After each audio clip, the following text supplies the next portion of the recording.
Buenas noches, abogado. Es grato para mí poder presentarle este último trabajo, ¿verdad? Esta clase.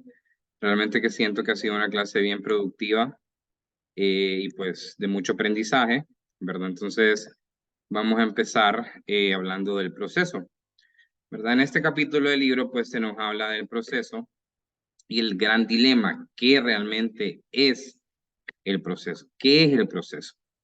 ¿Verdad? Antes de tratar de contestar esta pregunta, podemos decir que el proceso realmente está formado de varias partes, ¿verdad? Para su existencia, ¿verdad? Entonces, hemos hablado anteriormente de estas partes, pero creo que no está de más volverlas a mencionar. Recordemos que para que exista el proceso, primero está la pretensión, ¿verdad? ¿Qué es la pretensión? El querer realizar una acción. Después de la pretensión, existe la acción, que es realmente la realización de la pretensión. Y después está el litigio, ¿verdad? El cual también es parte fundamental del proceso, ¿verdad? Entonces, realmente que se puede ver el proceso como un todo, ¿verdad? Es un conjunto de todas estas partes enlazadas, coordinadas entre sí. En el libro se mencionan varias teorías o varios conceptos de lo que es y lo que no es el proceso. Pero en este capítulo nos vamos a enfocar en teorías de Hugo Alsina y Eduardo Coucher. Vamos a mencionar varias teorías y vamos a tratar de explicarlas pues de una manera concisa, ¿verdad? La primera teoría de la cual vamos a hablar es la teoría del proceso como un contrato, ¿verdad? Esta teoría tiene sus raíces en el derecho romano, el cual se llama litis contestatio. Este nos explica el proceso como un fenómeno social. Viene siendo un fenómeno social, pues prácticamente un tipo contractual, como un contrato entre partes, ¿verdad?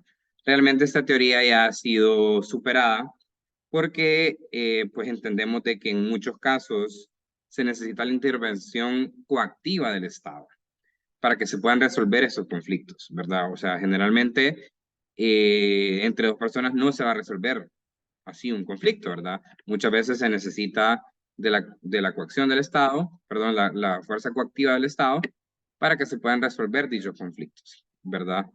Y cabe mencionar también que muchas veces estos conflictos se resuelven contra la voluntad, inclusive, de los interesados, ¿verdad?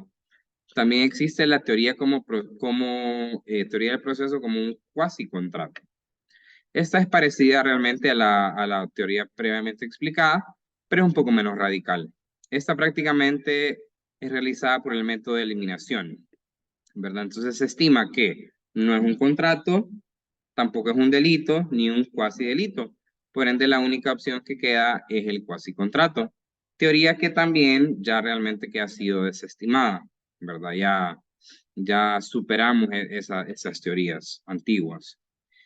También está la teoría del proceso como relación jurídica.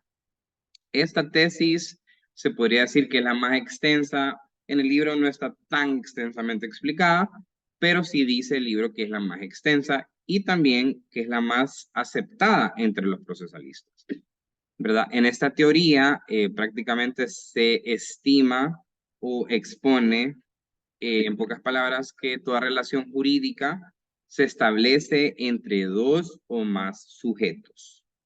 Dos o más sujetos de derecho, ¿verdad?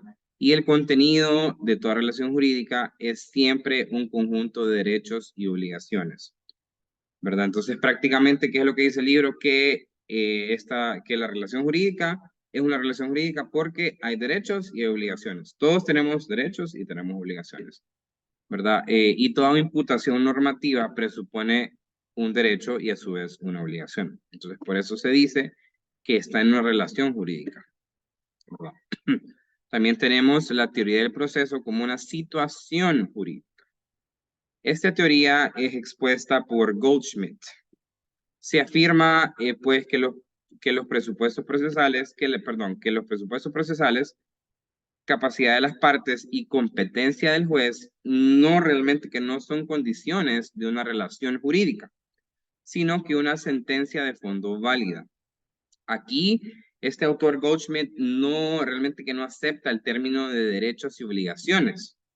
Lo que él trata de explicar es, o a lo que él se refiere en esta teoría, es de cargas procesales, que tiene su origen en la relación del derecho público, ¿verdad? Que realmente que este está fuera del proceso y existe entre el Estado, el órgano encargado de la jurisdicción y los individuos. Entonces también dice que se afirma que el deber del juez de decidir una controversia no es naturaleza procesal, sino que es una naturaleza constitucional, derivado de su carácter de funcionario público, ¿verdad? Después tenemos la teoría del proceso como pluralidad de relaciones. En esta teoría se afirma que existen tantas relaciones jurídicas procesales cuantas sean los conflictos, siendo el proceso un complejo de relaciones, ¿verdad? Entonces, esta siento que es un poco parecida a la última teoría, no, o sea, tiene realmente su parentesco, ¿verdad? Porque dice la última teoría, ya la vamos a explicar mejor, pero dice la última teoría que hay varias situaciones, hay varias controversias. Aquí más o menos es la misma idea, ¿verdad? También tenemos la teoría del proceso como entidad jurídica compleja. Se dice que el proceso de una entidad jurídica compleja, perdón, por la pluralidad de elementos estrechamente coordinados entre sí. Esta pluralidad de elementos puede examinarse desde un punto de vista normativo, desde un punto de vista estático y desde un punto de vista dinámico. Esta postura realmente que es bien aceptada, inclusive en el libro. Siento que en el libro se inclina más a esta postura, porque resumida la definición de proceso, nos dice el libro que el proceso es un conjunto de actos complejos del Estado como soberano y de las partes interesadas y los terceros. Entonces, siento que sí, el libro se inclina bastante hacia esta teoría.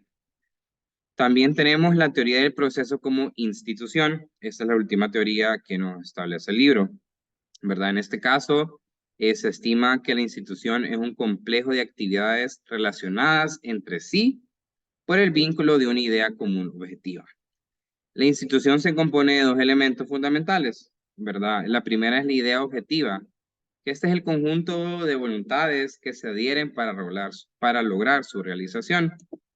También en el libro nos menciona diferentes definiciones, se podría decir, de la posición de Jaime Wasp, que nos dice que el proceso es una realidad jurídica permanente, independientemente de los procesos concretos. Siempre va a existir esta realidad jurídica.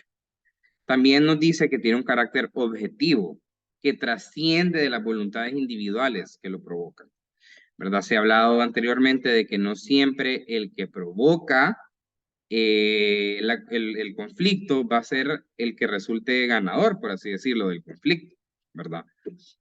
También tenemos que el proceso implica la subordinación jerárquica al Estado de los sujetos que en él intervienen. También nos dice que el proceso no es modificable en su contenido por las voluntades de los sujetos procesales, sino dentro de ciertos límites que no alteran la idea fundamental del mismo.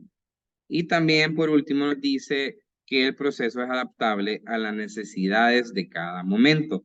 Lógicamente, ¿verdad? Que no hay, por así decirlo, algo estructurado de decir que el proceso siempre va a ser de esa misma manera, porque obviamente los casos son diferentes. Entonces, por eso se refiere que el proceso es adaptable a las necesidades de cada momento, ¿verdad? Entonces, bueno, esto más o menos fue mi explicación, lo que logré entender de este capítulo. Espero sea de su agrado, abogado, y pues buenas noches.